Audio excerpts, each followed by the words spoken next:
So good afternoon again. Thank you for joining us for our weekly Suitcase Stories conversations, where I have the privilege of connecting with many storytellers from many backgrounds who have participated in the Suitcase Stories program. My name is Cheryl Hamilton. I'm the director of Suitcase Stories, and I work at the International Institute of New England. We are an organization that welcomes and assists refugees and immigrants from around the world each year. We're over 100 years old. We provide a variety of services from refugee resettlement, English education, employment, skills training, and legal services. I would like to note that tomorrow, same time at noon on our Facebook site, as well as Zoom, we are having a 30-minute conversation about legal services and the critical changes to rules and regulations affecting immigrants across the United States, as well as those abroad trying to come. So if you'd like to tune in for that free event, please do so. But today I get to talk to a friend, a fellow storyteller, an ambassador for storytelling, Charlot Lucien. Welcome, Charlot. Thank you so very much, Cheryl. And again, I'm glad to be here, and putting also my hat to my storytellers friends who are either across New England or beyond the US. I love it. I mean, there's a lot of tough things about this situation, but being able to connect online and see people from around the world has been one of the small silver linings. I have to start by asking, where are you and what is behind you? This is exciting. I am right now in my office in Foxborough. What you have behind me is a nice painting by a great Haitian painters who migrated here about 5 years ago. And then on the other side, I have a mask that was given to me by a friend, because I do connect my storytelling to both Haiti's landscape as well as to our roots in Africa. So there is always a connection behind what I have behind me. Well, that's why I wanted to talk to you. I mean, a lot of us share the stage, but we don't always get a chance to sit backstage and talk about where storytelling entered our lives. So can you tell us a little bit about your life, where you grew up, and then we'll get to how storytelling navigated into it?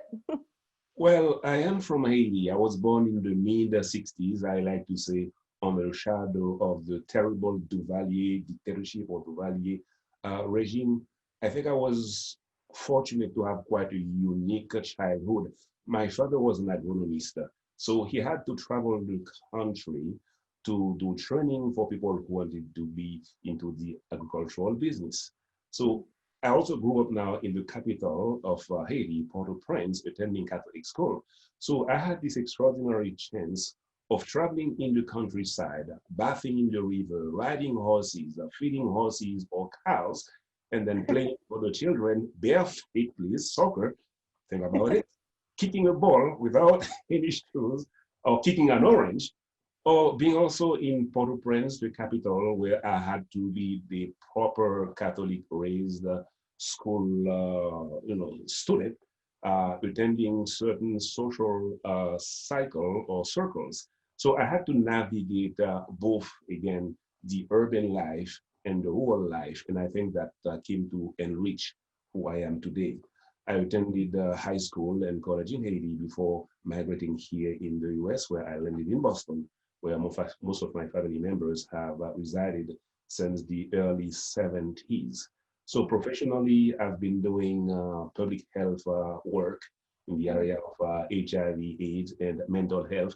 And I spent some time actually working with refugee and immigrant health and mental health programs, which allows me to connect my professional work to stories that I tell, because I listen to stories, and you can actually find interconnectedness between public health and storytelling as well.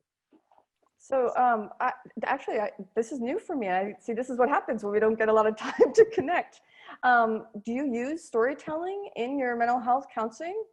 No, I don't do storytelling, but I've been fortunate to certain part of my work at some point involved meeting with people in the public health arena, or meeting with what you would call patients or consumers. Sometimes before you get into the technicality of a particular public health program or the clinical side of it, people want to connect at the human level. And there you can listen to and hear stories, because that's how you start building bridge.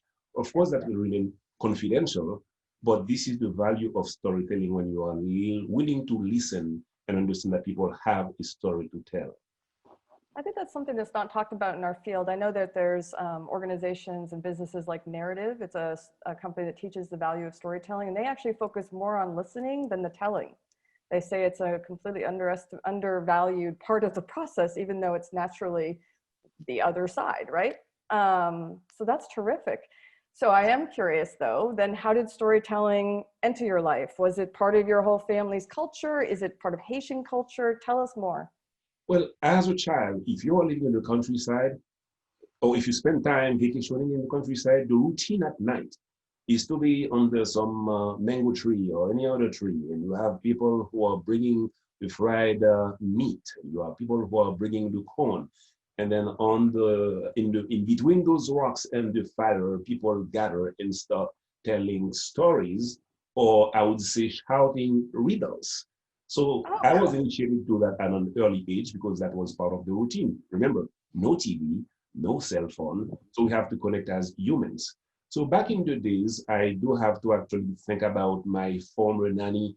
Her name was Alien Panor, and she was tasked of getting my brothers together, me and my brothers, for us to listen stories, which could be, by the way, funny stories, or they could also be threatening, scary stories to keep us in line. If we misbehave, the great devil, either traveling from someplace in Africa or from under the water, will actually come out and then eat us alive. So storytelling or folk tales, in this case, was part of the process. The riddles were essential into as brain teasers and also as I would say didactic and educational tools because there was a certain way or there are certain ways of life that are not taught in school. But just by mastering or by remembering those riddles, you know that this is or these are the principles to rule or to live your life by. So I started out with storytelling first in the countryside. And then at a later stage came up this great Haitian storyteller by the name of Maurice Sixto in the later 70s, who had traveled from Haiti and ended in Congo, where he spent some time as a teacher, as a professor. And he released his work mostly from Africa because some components of his work were so controversial or were viewed by the dictatorship as attack on their power. So this is how you are looking at a great, terrific, creative storyteller who cannot profess his craft in Haiti because of the political situation. However, he found ways and he found people to bring those stories in Haiti. They were ultimately released, and people from my generation learned to appreciate Maurice Sixto. And my mm. third phase, when I moved here in the early 90s, I found myself as an immigrant having the understanding or listening to stories of my fellow immigrants, and I felt there is something here to be told, to be shared, to be created. And I became this Haitian storyteller. I call what I call the phase for my meeting with you guys from Massmouth, from Lanes, and I can talk about that later. Yeah, no, there's a vibrant storytelling community in the greater Boston area. So I consider you a phenomenal teller. I just love being in your presence when you're weaving a tale. Do you feel like it was just sort of developed organically over time, or did you have to learn storytelling? Like, what was your educational process? It was developed organically. First of all, again, I am going to refer to six. So you have a picture of me. I would love to actually Oh, show. yes, we're going to post, Yeah, I should say to our viewers, at the end of the session, we're going to post the photographs of everyone you're talking about. wonderful. It kind of developed organically. Put it this way. I arrived here as an immigrant and I go to this farmer's market in Matapen. Mm, And as I am pretending to buy stuff, waiting for my mother to complete her grocery shopping, mm, now I hear those two people talking about this particular lady in the church on Norfolk Street in Dorchester who's trying to get a spouse who should be proper, Catholic raised, speaks French perfectly. And you can hear those two people complotting or plotting about how to attract this guy who just traveled from Haiti and who are always in ties and suit.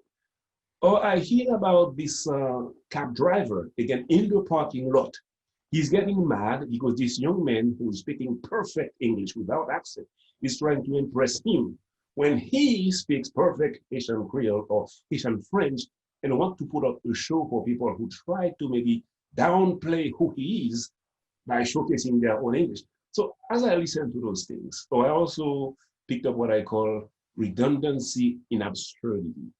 I'm thinking of people who are trying now to adopt a culture or to distance themselves from their culture in order to fit in.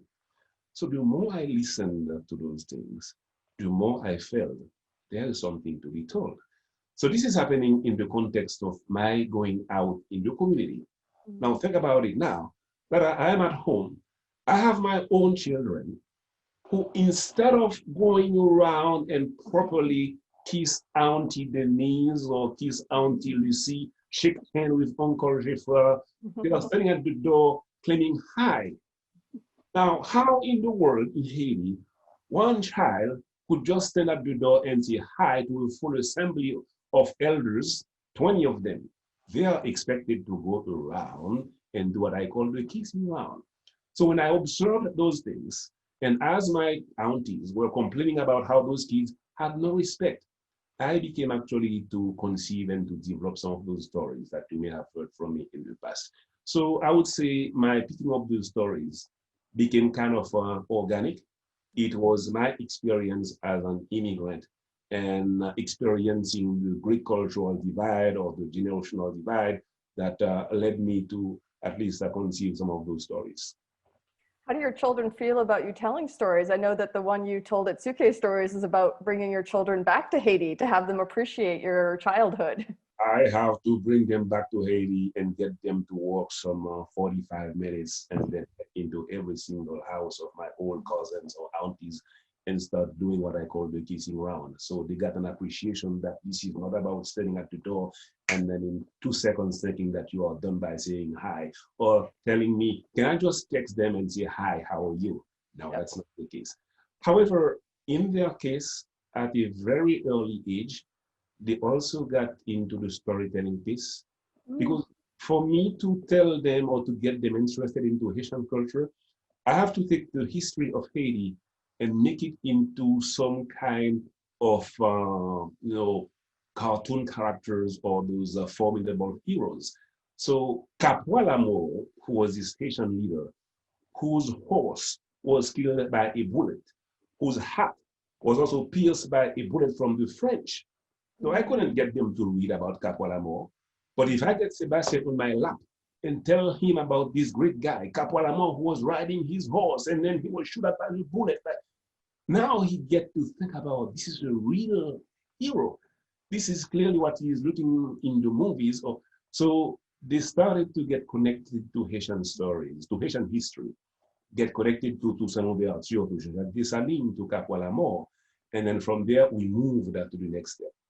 The second piece also was to give them a chance to answer some of those Haitian riddles. I have 4 feet, they serve me food every single day, but I never eat. And people were actually able to get some of those answers, and that actually led to a path. So as I was going out now to do storytelling, I got either Malaika or Sebastian at time to either introduce me on stage or to be the one handling the riddles part of the storytelling session. I think that's such a gift you're giving your children. I'm working with a storyteller, a new storyteller. It'll be his first time. He's from originally South Sudan. He was a lost boy. He came to the United States. And sadly, what his story is about is how his children here are being brought up to have really negative perceptions of the place that he grew up. And they've actually said, Dad, why would I go to South Sudan? I hear it's awful. But he's hearing it from American kids that have no context. So he's actually dealing with his own racism and bias that people have towards him, but he's also finding his children are one of those folks. And I just thought, it's too much. And he's trying to figure out a way to inspire his children to want to go to visit his homeland. So hopefully by sharing his stories like you have, he'll be able to do that. So I'll make sure he learns about you. Thank you. Speaking of learning about you, how does someone follow you to keep connected? Well, I have, first of all, I'm on Facebook as Charlot Lucien. I also have this website that still needs to be updated, charlotlucien.com. We all do. And I think it's also easy on Google because, interestingly, some of my stories are either texts or poems that I wrote. I'm also an artist, illustrator. So over the past 3 years, I've seen some extraordinary things thanks to the technology. I've seen my artworks being used in England or by some university in Rouen in France to become part of certain curricula to discuss racism, to discuss ethnic diversity, or to be on book covers. But I was connected. So I'm saying between the website and between Google search or some of my artworks that have been published by different entities or publications, people got connected to me, but it's also easier to shoot like the Charlot Lucien at yahoo.com. Well, and we'll make sure to post it's charlotlucien.com on our sites. But also, you've been very prolific. Are you writing all the time? Is it constant? Do you go through waves? I write often now. However, there is a priority now. Whatever I do when I think about storytelling, when I think about art, they need to serve a purpose, the greater good.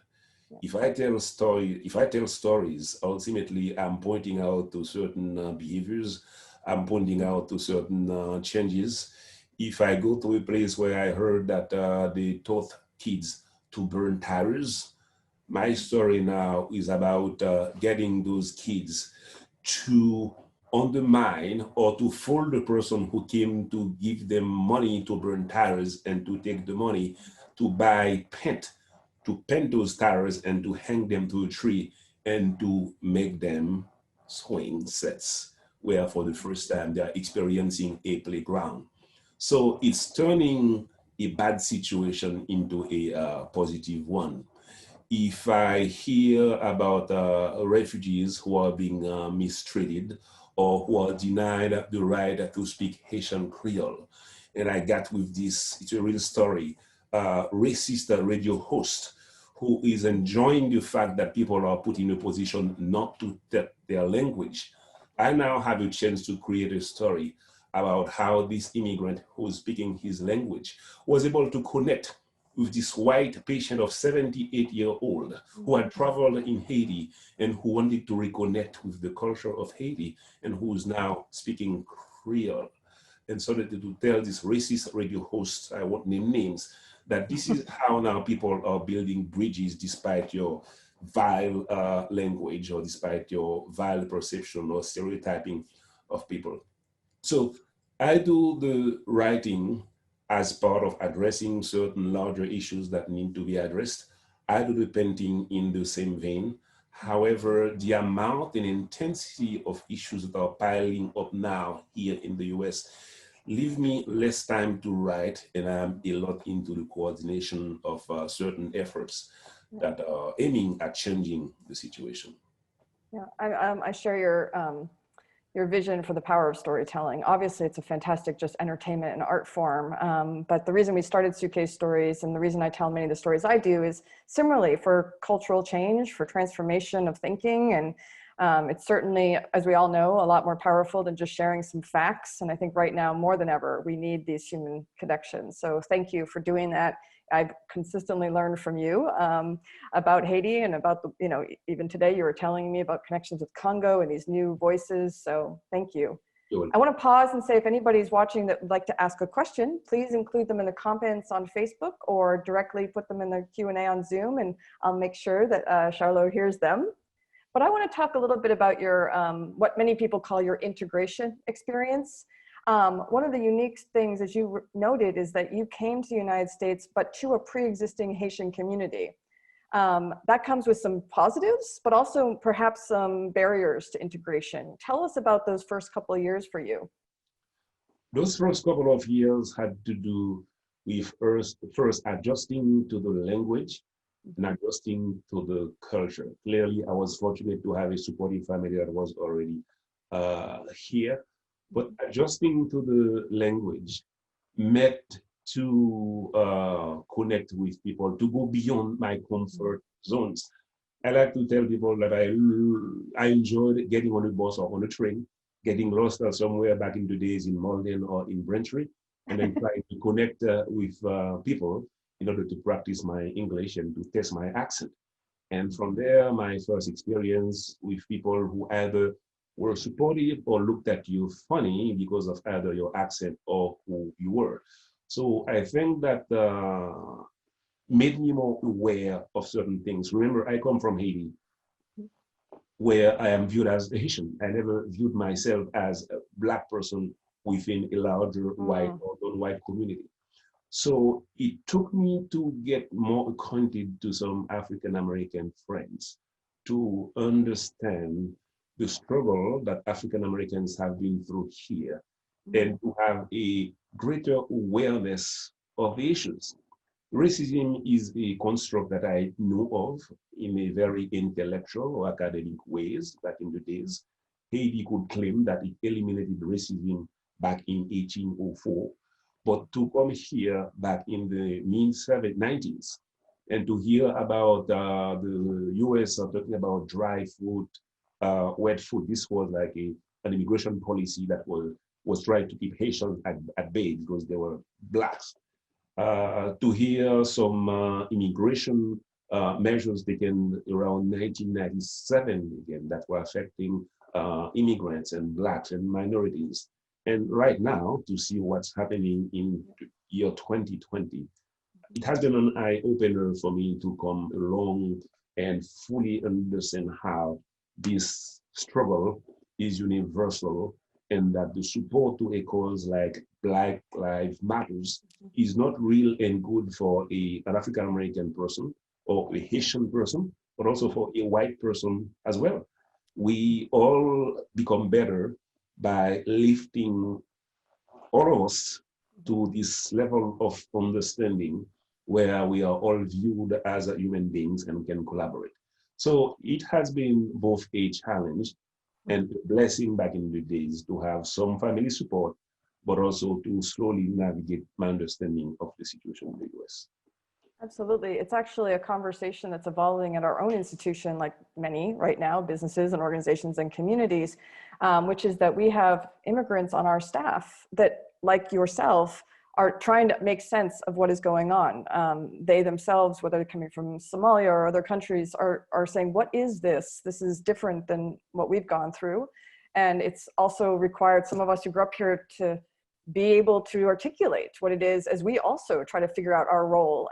So I think it's an important conversation we're having, and hopefully more action and better advocacy and results will come out of it, and policies.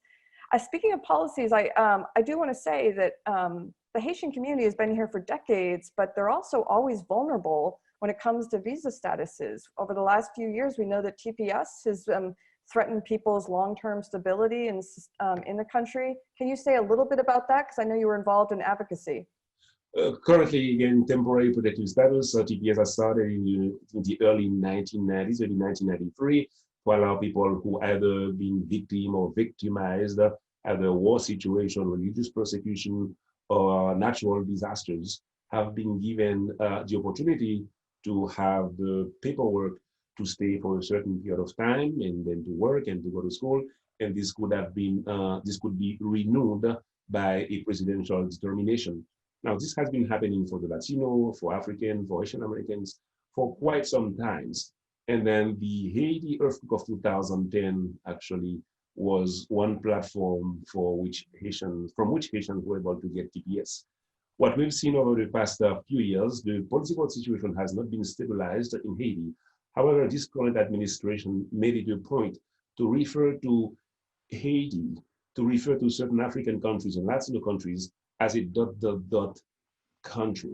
Yep. Now, that was both to hear this stuff coming out of the lips of the president, led people to stay away or to distance themselves from whatever came out of his lips again, because this was pure expression of racism, of bashing people, an entire country in a way that did not reflect who America as a country and the heartland of the US.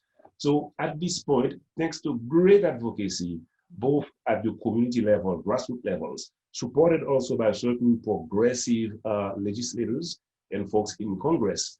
They have been able to extend the whole TPS despite this president's, again, actions.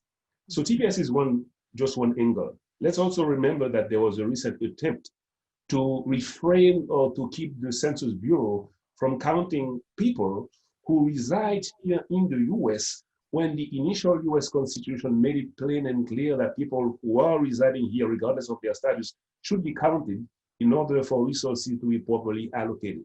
So I look at the whole question of TPS in the larger context of A, immigration policies, and B, a certain mindset, racist mindset for certain quarters in the US administration that's trying to oppress people who are minorities or people who are different than they think they are.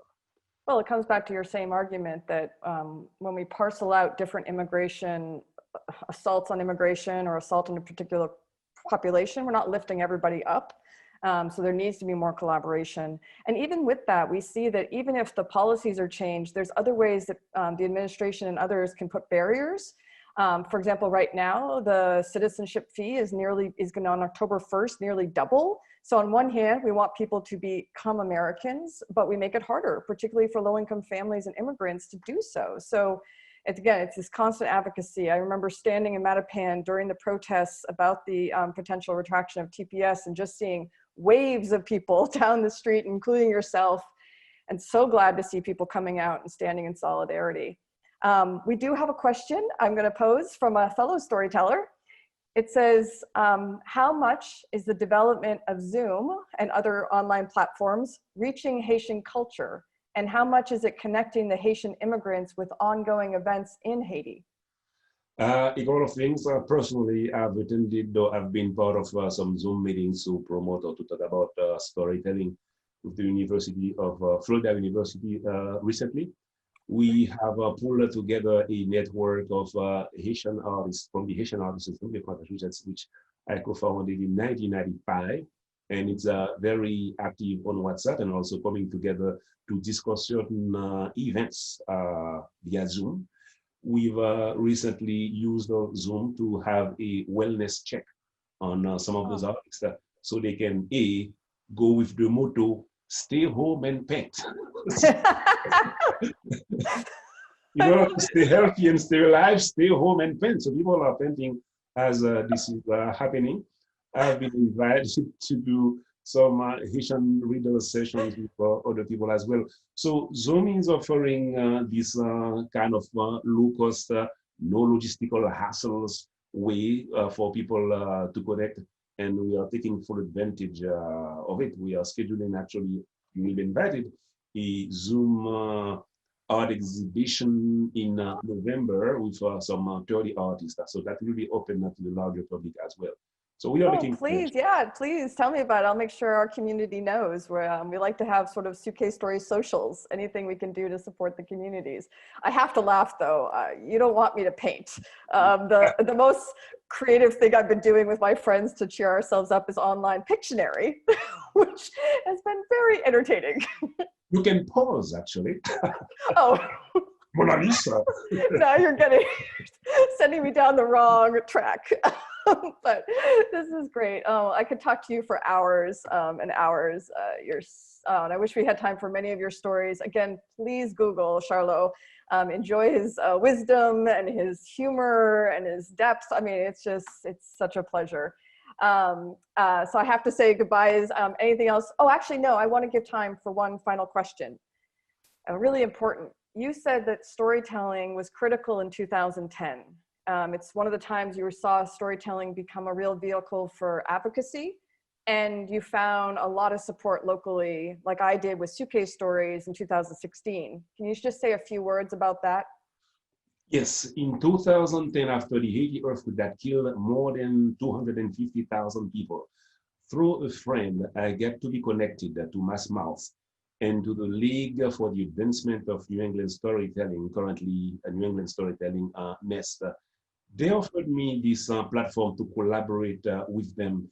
And for the first time, I think, although they were used to telling Haitian stories to the book of Dan Rothstein, but also brought my children, Malika and Sebastian, also became storytellers, taking the lead on the stage at time. And I think since then, through networking, I've become, I think, these Haitian storytellers who've been invited to different type of places, both at working schools and also retirement homes to tell stories to elderly folks. And this has been incredible how this developed bridges between cultures.